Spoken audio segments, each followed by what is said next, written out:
Big Radio, le grand show de l'info, Martin Arnal.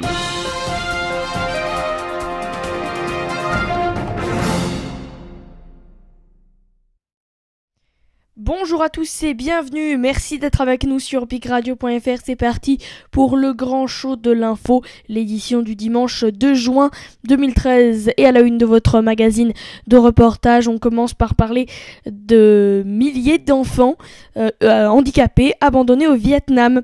Et oui, des milliers d'enfants handicapés abandonnés vivent dans des orphelinats au Vietnam, pays où l'agent orange a provoqué des malformations à la naissance chez au moins 150 000 nouveau-nés. Un reportage tourné avec l'agence France Presse et l'UNICEF.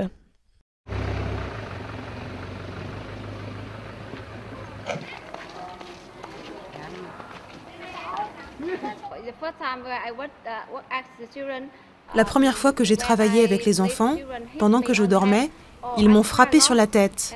J'ai beaucoup pleuré. J'ai eu très peur, je me suis dit que je devais arrêter de travailler ici, que je ne pouvais pas continuer, mais en tant que travailleuse sociale, je dois faire de mon mieux pour aider les enfants.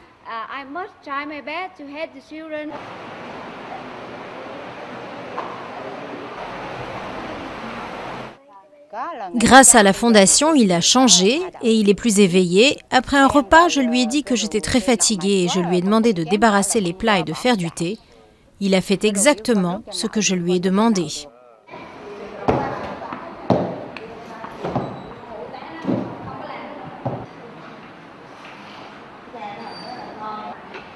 Et puis enfin, on termine par le Pompéi de Portsmouth, l'épave du Mary Rose et ses trésors, instruments de musique, ossements, restés de nourriture, ensevelis pendant plusieurs centaines d'années dans les fonds sous-marins. L'épave du Mary Rose et ses trésors ont désormais leur musée à Portsmouth en Grande-Bretagne, offrant un précieux témoignage sur l'époque Tudor. Louise Ortsef.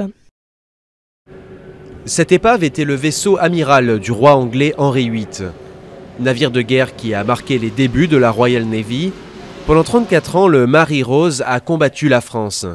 Aujourd'hui, il est abrité dans un musée. Le Mary Rose fut le premier véritable navire de guerre de notre pays, engagé dans 3 conflits contre les Français. Henri VIII combattait d'abord pour le pape et contre la France, avant d'être contre le pape qui s'était rallié aux Français. Il fit naufrage en 1545 au cours d'une bataille contre la flotte française où il chavira après avoir fait feu de ses canons. 500 matelots y trouveront la mort et ainsi disparut le vaisseau favori du roi. L'épave a été retrouvée en 1972 et sortie des eaux 10 ans plus tard. Il faudra un vaste projet et 40 millions d'euros pour en faire ce musée. Des galeries sur 3 niveaux, correspondant aux 3 ponts du navire, entourent la carcasse. Plus de 19 000 objets hétéroclites sont présentés le long du parcours, dans la pénombre omniprésente, pour donner un sentiment d'immersion. Ces navires étaient bondés de gens, sans fenêtres. Donc une fois les sabords fermés, peu de lumière filtrée. Et dans la cale, le faux pont et le pont principal, il faisait très sombre. Donc je pense qu'il était important de recréer cette atmosphère.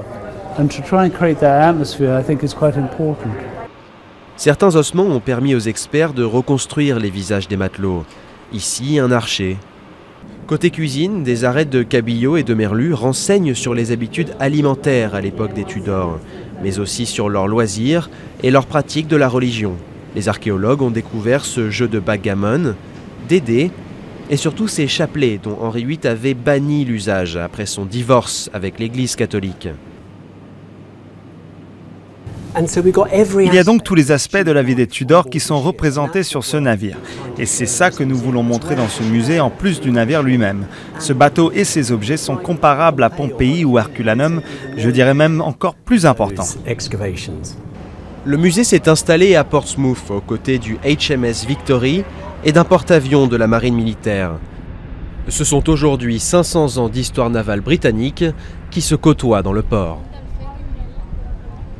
Voilà, c'est la fin de ce grand show de l'info. Merci à tous de l'avoir suivi.